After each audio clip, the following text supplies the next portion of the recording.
Now, what does politics mean to the youth of today? At a time when the Gen Z is busy calling themselves apolitical or not interested in politics, can elections change that sentiment? In Sri Lanka, it can. The same women and men who took to the streets in 2022, they are going to vote this year. So politics is personal to them. The question is, are politicians listening? Take a look.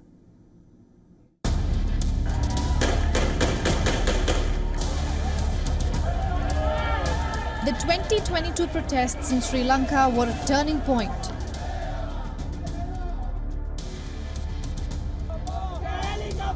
It was the biggest economic crisis since the country's independence, the effects of which are felt even today.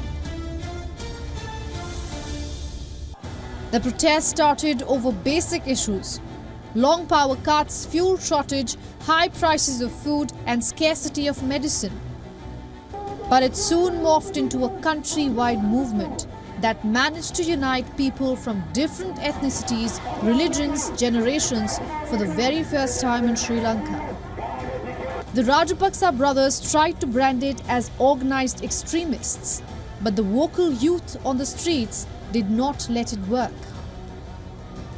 Then came the fateful day of 13th July 2022. Young men splashing around in a pool inside the presidential palace. Others jumping on the president's bed. Some Sri Lankans danced on the streets and played festive tunes. These scenes beamed across the world, marking the end of the 17-year rule of the Rajapaksas and the flight of President Gotabaya Rajapaksa from the country. The protest was named Aragalaya, the Sinhalese word for struggle. But has the struggle ended in Sri Lanka? The youth is staring at the question as this Saturday's election approaches.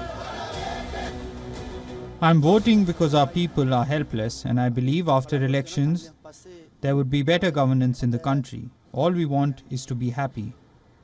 No, the people are not happy. The cost of goods is too high. Taxes are also unbearable.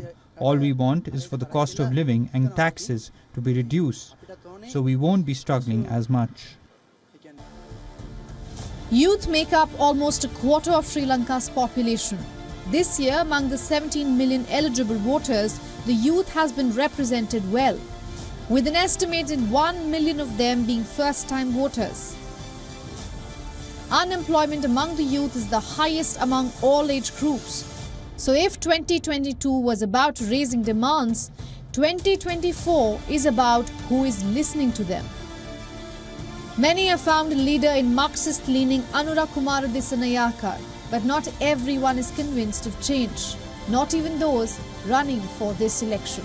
One of the so-called main political parties are pledged or willing to continue the objective of the Aragalaya or accomplish the objective of the Aragalaya. So therefore, even after the election, whoever wins, the so-called mainstream political parties, nothing will be changed in the society. There will not be a system change. It's very clear. Clearly, a lot is at stake this Saturday, especially for the youth. The privileged few have left the country, but those left behind expect accountability and action.